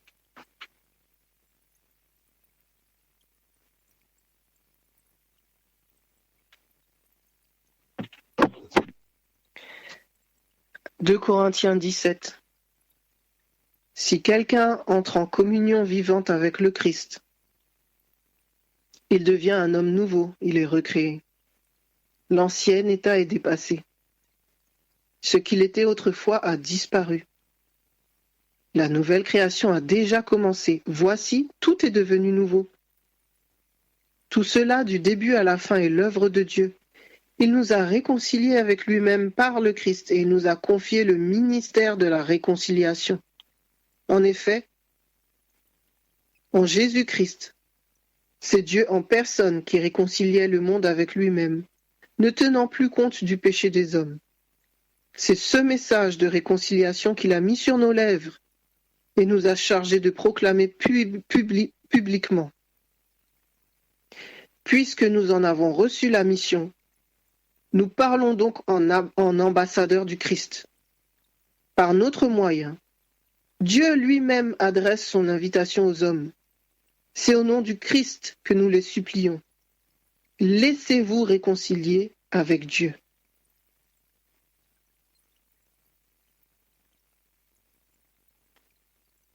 Voilà notre seul devoir. Voilà notre mission. Priez pour les nations. Priez pour les gouvernements. Priez pour les chefs d'État. Priez pour les dirigeants d'entreprise. Priez pour toutes nos sphères d'influence. Priez pour toutes nos sphères d'autorité. Priez pour nos voisins. Priez pour nos collègues. Priez pour nos familles, pour nos églises. Priez pour nous-mêmes dans ce cadre, pour que le Seigneur fasse de nous des outils malléables dans ses mains, souples. Voilà le seul appel que nous avons. Être des Esther pour le peuple juif que nous n'identifions pas. Ce n'est pas à nous de décider qui est juif ou pas. Oui, nous devons être des Esther. Non, le Seigneur n'a pas échoué. Oui, il est toujours au contrôle. Mais la mission d'Esther n'est pas finie. Si tu as commencé dans la repentance et dans le jeûne et la prière, finis. Finis. Et ensuite, propose le vin, le sang de Christ à Aman et au roi, aux dirigeants de ton peuple, à tous ceux qui représentent ta sphère d'autorité, ta sphère d'influence. Bénis-les au nom de Jésus-Christ. Invoque le sang de Jésus sur eux, dans leur vie. Appelle l'esprit de la consolation. Appelle l'esprit de la guérison. Appelle l'esprit de sagesse, de crainte de l'Éternel. Appelle l'esprit de la connaissance. Appelle l'esprit de la repentance. Mais ne fais pas partie de ceux qui divisent. Ne fais pas partie de ceux qui jugent. Ne fais pas partie de ceux qui rigolent avec les moqueurs. Parce que oui, tu n'as peut-être pas transféré le message qu'on t'a envoyé, mais tu as bien fait rire à la tête de Macron sur je sais pas quoi. Nous devons nous repentir même des blagues sur lesquelles nous avons rigolé. Appelle la paix. Appelle le fruit de l'esprit. Appelle l'amour. Appelle l'amour sur toi-même. Appelle l'amour sur les autres. Appelle l'agapé. Appelle le Saint-Esprit pour te donner aux autres, pour que ta vie soit une opportunité de salut, quand bien même il te faudrait être vacciné.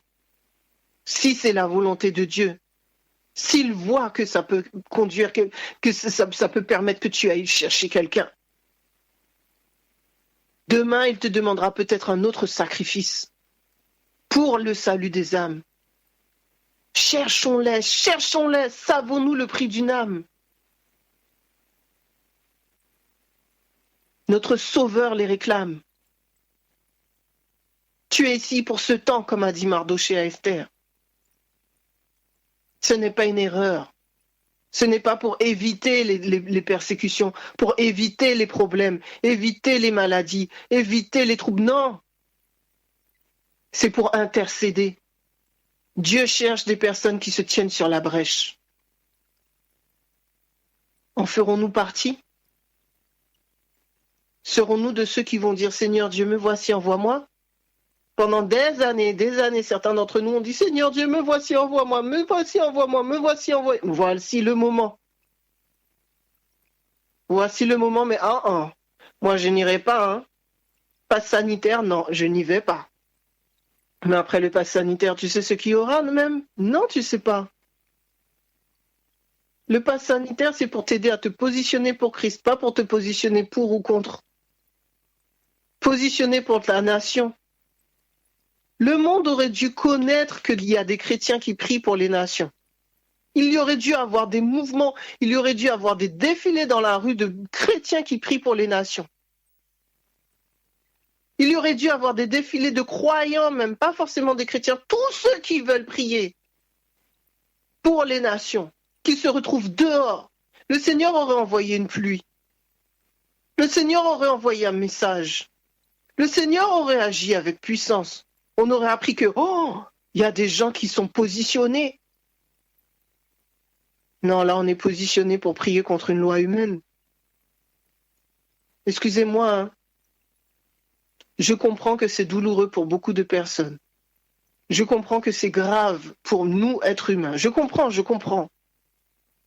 Mais par rapport au plan de la rédemption, comprenons que ce qui se passe là, dans nos rangs, est pathétique.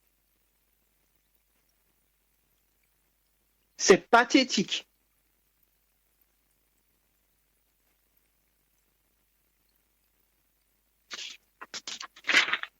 Je vais terminer bientôt. Matthieu 25, verset 31, toujours transcription dynamique du Nouveau Testament. Quand le Fils de l'homme reviendra dans la gloire, escorté de tous ses anges, il prendra place sur son trône de gloire. Tous les peuples de la terre seront rassemblés devant lui. Alors, il les partagera en deux groupes, tout comme le berger fait le tri entre les brebis et les boucs. Il placera les brebis à sa droite et les boucs à sa gauche. Après quoi, le roi dira à ceux qui seront à sa droite, « Venez, vous qui avez la bénédiction de mon Père. Prenez possession du royaume qui est préparé pour vous depuis la création du monde. Car j'ai souffert de la faim, et vous m'avez donné à manger. J'ai eu soif, et vous m'avez donné à boire. J'étais un étranger, et vous m'avez accueilli chez vous. Je n'avais pas d'habit, et vous m'en avez donné. J'étais malade, et vous m'avez soigné. J'étais en prison, et vous êtes venu me voir. » Alors les justes lui demanderont, « Mais Seigneur, quand est-ce que nous t'avons vu souffrir de la faim et t'avons-nous donné à manger, ou avoir soif et t'avons-nous donné à boire? Quand est-ce que nous t'avons rencontré comme étranger et t'avons-nous accueilli, ou vu sans habit et t'avons-nous vêtu?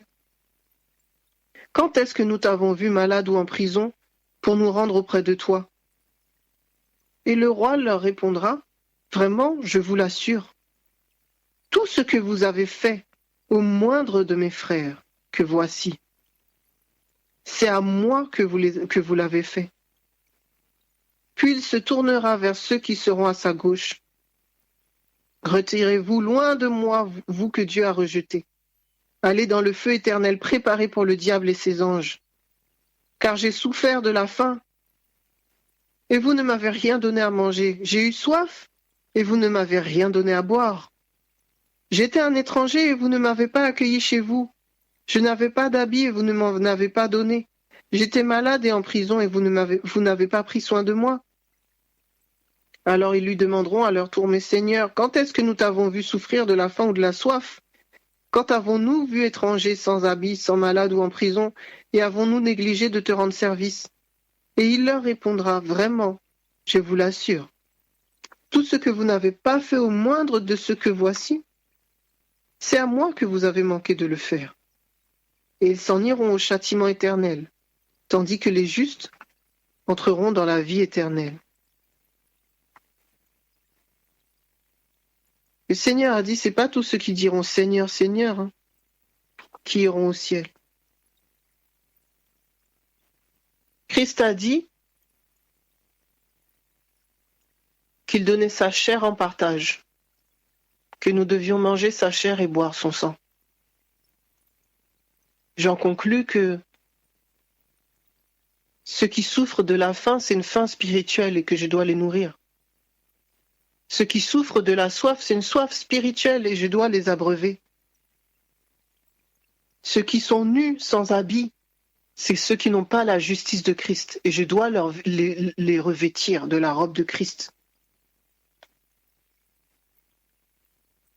Je comprends que le péché est une maladie, c'est comme une lèpre, dit la Bible, et que je dois m'efforcer de soigner. Je comprends que le péché, que Satan est une prison,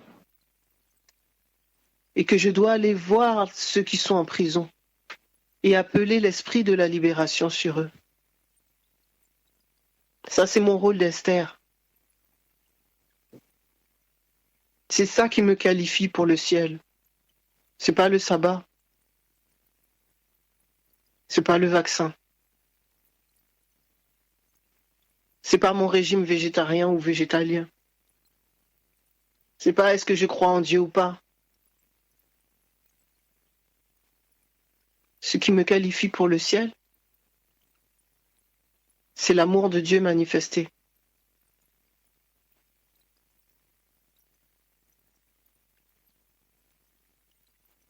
Jésus-Christ s'est donné. Et le Saint-Esprit se donne. Jésus-Christ s'est donné en venant sur terre. Il a sacrifié ce qu'il avait pour venir sur terre. Le Saint-Esprit se donne tous les jours en cherchant à être dans les êtres humains, être pécheurs, des êtres qui ne pensent qu'au mal. Le Saint-Esprit est continuellement sur terre, cherchant les âmes. Il se fait attrister. Quelquefois, il se fait rejeter, insulter. Le Saint-Esprit se donne aussi. Il se donne aux croyants pour être avec eux constamment. Et aujourd'hui, le Seigneur attend de son peuple qu'il se donne.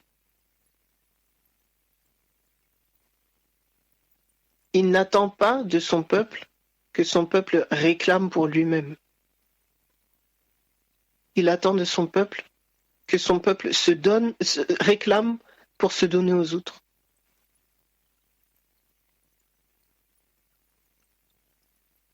Que la séduction cesse, que le mensonge et la tromperie cessent,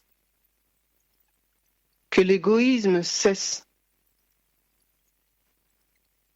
que l'abomination, que l'ignominie parmi le peuple de Christ cesse ce matin. Et que nous prenions compte de l'appel que nous avons reçu. Que nous retournions à Christ. Finissons le travail et que Jésus revienne. Il est plus que temps. Il est plus que temps. Vous savez, souvent on dit que le Seigneur tarde à revenir, c'est pour ceux qui ne sont pas encore sauvés. Mais il y a quelque chose que je comprends. C'est vrai, il y a certaines personnes que le Seigneur n'est pas encore allé chercher, parce que si ces personnes venaient et voyaient dans quel état nous serions, ils risqueraient d'être perdus. Dieu attend plus, Dieu retient plus les vents pour son propre peuple que pour ceux qui ne sont pas encore dans la bergerie. Je ne sais pas si vous comprenez ce que je suis en train de dire. Certaines personnes qui ne sont pas dans la bergerie, lorsqu'on leur présentera le Christ, en ni une ni deux, ils seront prêts. Ils seront prêts. Le problème n'est pas tant les gens du dehors que ceux qui sont dans la bergerie. C'est nous. C'est nous qui retenons, qui retournons le Seigneur. C'est sur nous que Jésus pleure. C'est pour nous qu'il réclame que les 4 vents ne soient pas lâchés. C'est nous.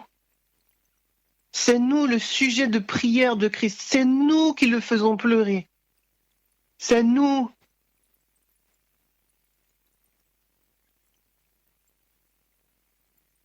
Ceux qui se proclament enfants de l'Éternel. Ceux qui se déclarent fils et fils de l'Éternel.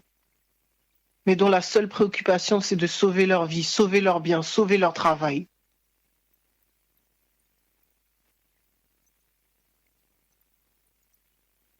Combien de voisins savent que tu es chrétien?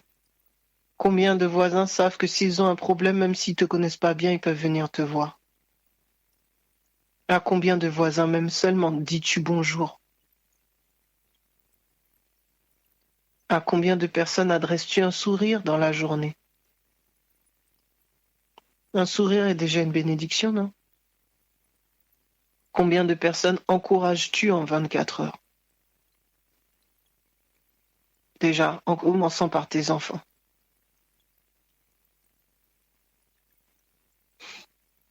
Je vais prier. Père éternel, je te loue, je te rends grâce de ce que tu es et de ce que tu fais. Je te loue et je te rends grâce de ta grande miséricorde, de ta patience, de la grâce que tu nous accordes. Je te loue et je te rends grâce des révélations que tu nous donnes.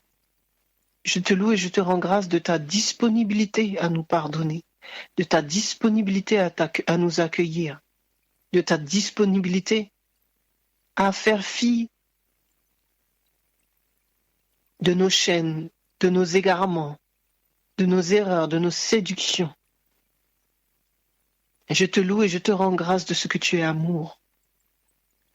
Je te loue et je te rends grâce au Père éternel, de ce que tu n'as de cesse de venir nous chercher. Je te loue et je te rends grâce de ce que tu es un rempart pour ceux qui te cherchent. Je te loue et je te rends grâce de ce message de ce matin.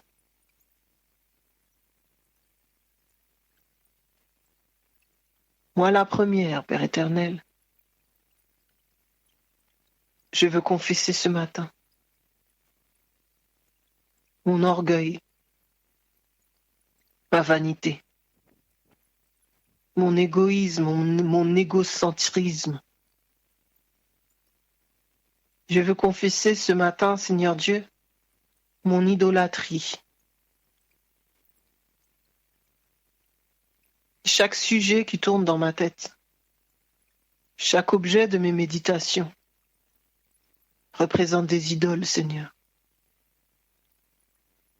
La peur, ma famille, mon mari, le vaccin, mon travail, mes finances, ma réputation,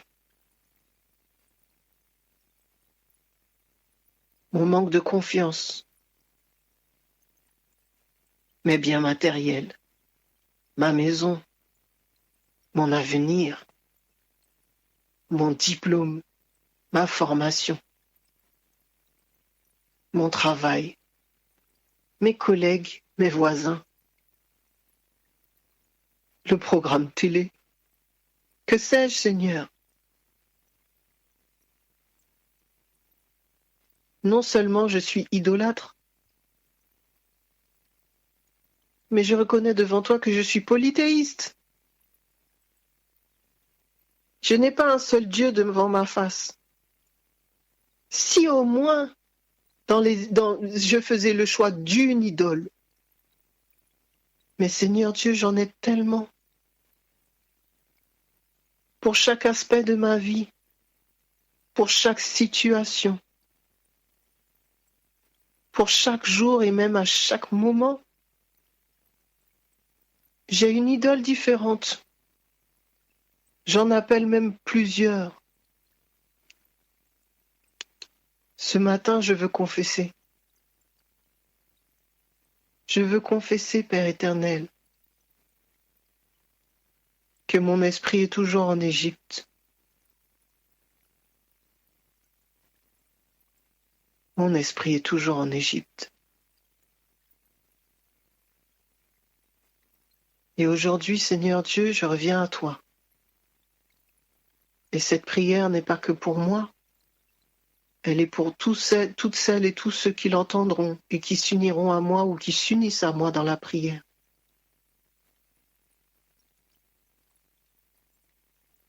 Oui, Seigneur Dieu, notre esprit est toujours en Égypte. Mais aujourd'hui, nous voulons te choisir.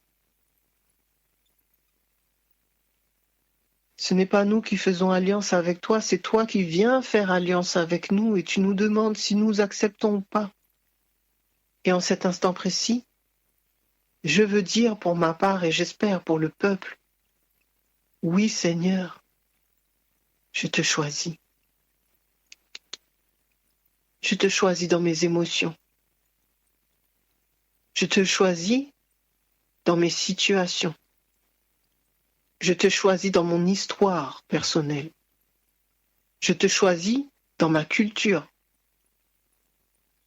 Je te choisis dans mes traumatismes. Je te choisis dans mes blessures. Je te choisis dans mes craintes, mes incrédulités, mes doutes, mes angoisses, mes peurs. Je te choisis dans mes manques, dans mes vides. Je te choisis dans mon insécurité. Je te choisis dans mes carences émotionnelles, psychologiques, relationnelles, sentimentales. Je te choisis, ô Père. Je te choisis dans chaque domaine de ma vie. Je te choisis dans mon corps, qui est ton temple. Je te choisis dans mon âme. Je te choisis dans mon esprit. Et alors que je te choisis, alors que nous te choisissons,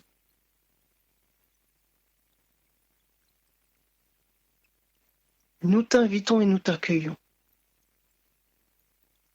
En cet instant précis, nous t'accueillons au travers du Saint-Esprit. Nous t'accueillons au travers du sang de Jésus. Nous t'accueillons. Dans le nom de Jésus, nous t'accueillons. Nous t'accueillons dans nos esprits, dans notre esprit. Nous t'accueillons dans notre âme. Nous t'accueillons dans notre corps. Là où il y a maladie, nous t'accueillons. Là où il y a toc, trouble, symptômes divers et variés, nous t'accueillons. Là où il y a déséquilibre, nous t'accueillons. Là où l'ennemi demeure, dans nos vies, nous t'accueillons.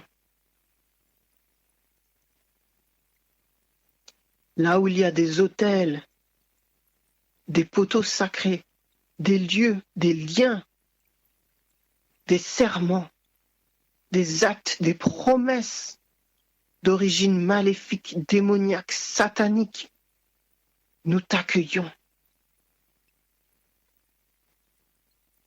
Là où il y a malédiction, nous t'accueillons. Là où il y a des trônes, des rois, des principautés, des autorités contraires à ton royaume, nous t'accueillons.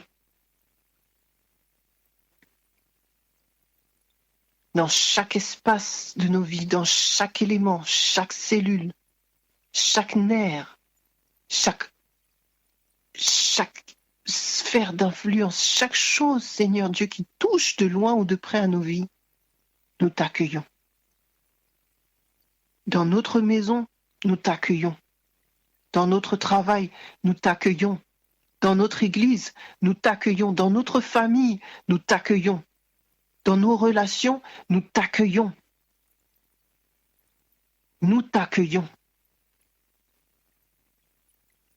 Prends la place. prend toute la place, détrône, renverse, détruit, arrache, désherbe, enlève la terre s'il le faut, dessèche les eaux amères. Il y a trop d'amertume en nous. Il y a trop d'ivresse, Seigneur Dieu. Nous avons besoin de ton sevrage du vin de l'ennemi, sevrage du vin de l'amertume, sevrage du vin de la colère, sevrage du vin de la peur, sevrage du vin satanique que nous avons bu depuis trop longtemps. Sevrage. Pour chacune de ces choses, les liens, les malédictions, le vin et autres, tous ces aspects où nous t'avons accueilli, nous réclamons substitution. Trône pour trône, couronne pour couronne, lien pour lien,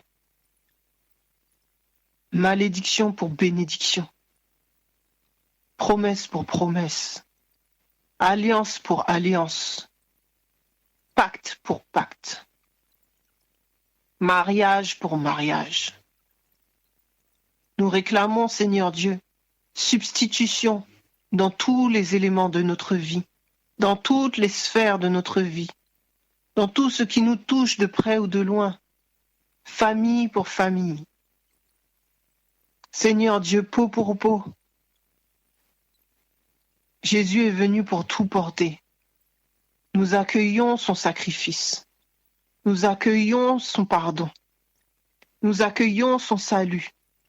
Nous accueillons sa grâce. Seigneur Dieu, pardon pour le peuple. Pardon pour nous. Pardon pour nos pensées de révolte, de rébellion, nos pensées de colère, nos pensées d'incompréhension, nos pensées de jugement, qu'elles soient envers toi, envers les membres du gouvernement, envers nos voisins, envers nous-mêmes, envers quiconque. Nous accueillons ton pardon. Pardon, Seigneur Dieu, pour toutes les choses que nous avons dites, qui ne relevaient pas, Seigneur Dieu, du caractère de Christ, qui n'étaient pas en accord avec les pensées de Christ. Seigneur Dieu, pardon pour nos paroles mauvaises, pardon pour nos critiques, pardon pour nos moqueries, et nous accueillons ton pardon. Seigneur Dieu, je te demande pardon, Seigneur Dieu, pour le péché de ton peuple dans les actions, tout ce que nous n'avons pas fait et que tu nous appelais à faire, tout ce que nous avons fait. Oui, Seigneur, pardon. Pardon, Père éternel. Pardon, Jésus-Christ. Pardon, Saint-Esprit. Pardon, Père éternel. Pardon de n'avoir pas été fidèle envers toi. Pardon d'avoir maltraité tes enfants. Pardon d'avoir mal parlé du gouvernement. Oui, Seigneur, nous voulons confesser nos péchés, nos fautes, nos transgressions devant ton trône. Pardon, Seigneur Dieu, pour chaque élément. Pardon, Seigneur. Pardon, Seigneur Dieu, pour la vie qui s'est retirée de nous. Pardon pour les malédictions. Pardon pour les imprécations que nous avons professées. Pardon, Seigneur Dieu, pardon. Pardon pour le manque de reconnaissance pour les autorités que nous avons, le manque de reconnaissance pour le pays que nous avons, le manque de reconnaissance pour les privilèges dont nous jouissons. Pardon, Seigneur Dieu. Pardon, Seigneur. Et nous accueillons ton pardon. Pardon, Seigneur Dieu, pour ce que nous pensons de nous-mêmes. Pardon pour notre lâcheté. Pardon pour notre manque de consécration. Pardon pour, Seigneur Dieu, le fait que nous ne soyons ni froids ni bouillants. Pardon, Seigneur Dieu, parce que nous n'arrivons pas à accepter que tu nous pardonnes. Pardon, Seigneur Dieu, parce que nous n'arrivons pas à nous pardonner nous-mêmes. Pardon, Seigneur, pour notre manque de pardon. Pardon pour les blessures que nous ressassons. Pardon pour les pensées que nous ressassons. Pardon parce qu'au lieu de compter tes bienfaits, nous comptons, Seigneur Dieu, ce qu'on nous a fait de mal. Pardon, Seigneur Dieu, parce que nous ne désirons pas, Seigneur, pardonner quelquefois. Il y a beaucoup parmi ton peuple qui ont des maladies diverses et variées, des troubles divers et variés, des problèmes divers et variés à cause du manque de pardon.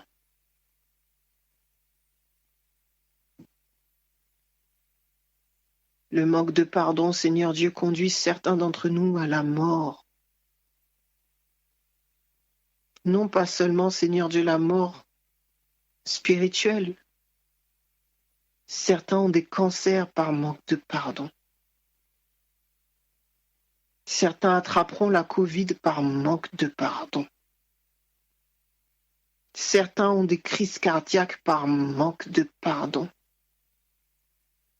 Certains font des AVC par manque de pardon. Certains ont des problèmes de peau par manque de pardon. Certains ont des troubles neurologiques par manque de pardon. Ô Seigneur Dieu, le manque de pardon n'est qu'une manifestation du manque d'amour. Pardon pour nos carences. Pardon, Seigneur Dieu, le manque de paix est une carence en amour. Le manque de patience est une carence en amour. Le manque d'équilibre est une carence en amour. Nous sommes carencés. Nos os sont rongés. Notre intelligence est émiettée.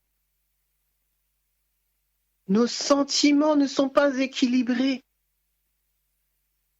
car nous sommes carencés. Nos âmes crient derrière toi, nous avons soif, mais nous n'allons pas boire. Ce matin, je te demande pardon pour ce manque d'amour. Ce manque d'amour dans nos vies qui nous tue. Et ce manque d'amour dans nos vies qui nous rend des meurtriers des autres par rapport aux autres. Ce matin, nous buvons aux eaux. Que tous ceux qui veulent boire ce matin boivent.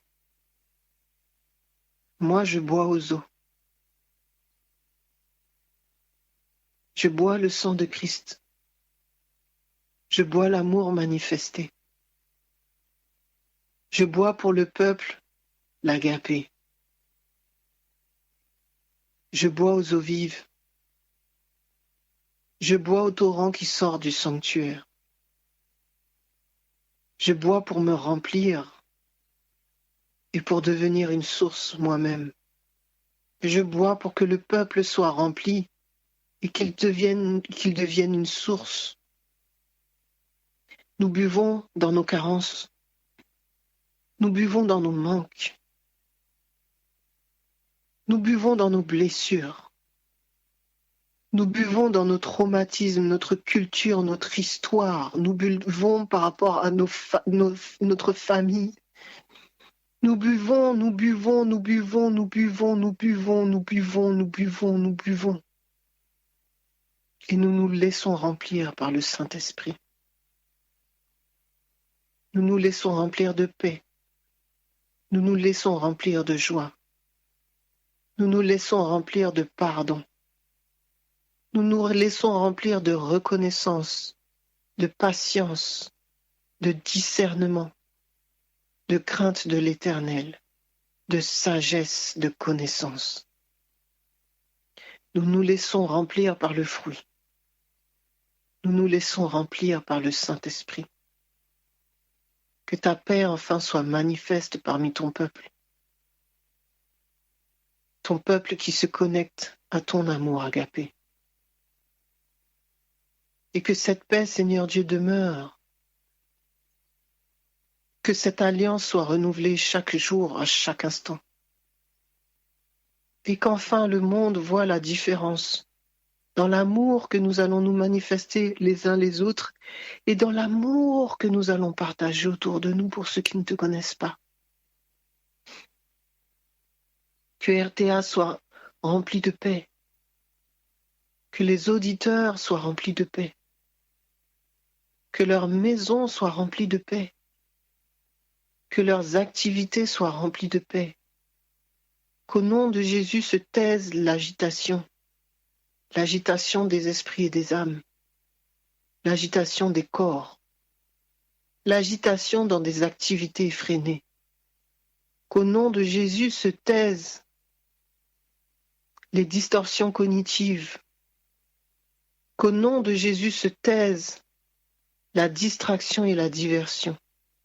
Qu'au nom de Jésus se taise le mensonge et la séduction. Qu'au nom de Jésus se taise la rébellion et la colère.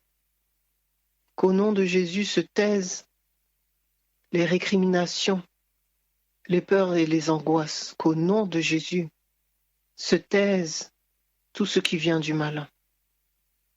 Et que le sang de Jésus-Christ pour nous, que le sang de Jésus-Christ restauration, que le sang de Jésus-Christ guérison, libération, que le sang de Jésus-Christ repentance et réconciliation.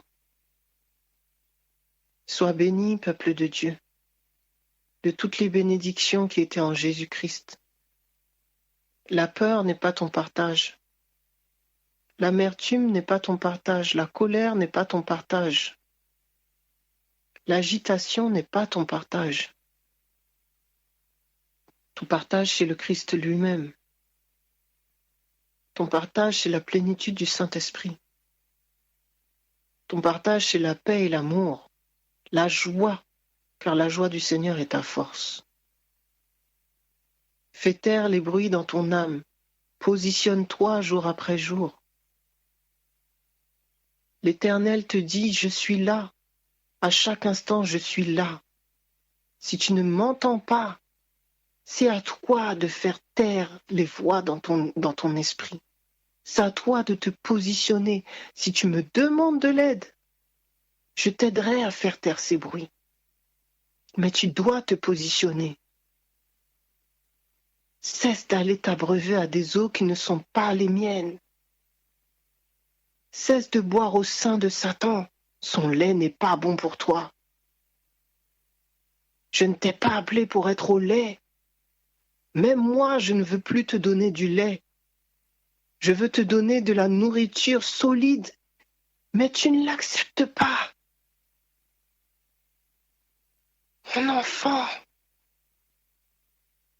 Mon enfant, ne reste pas là où tu es, car ce n'est pas là où je t'ai appelé. Ne reçois pas le fardeau que tu portes, car il ne vient pas de moi.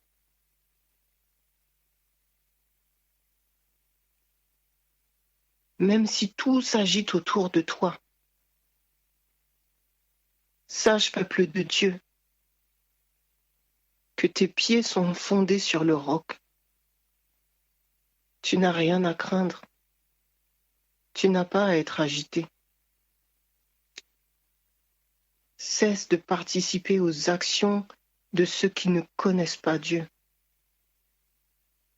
Et laisse le Seigneur se manifester en toi avec puissance.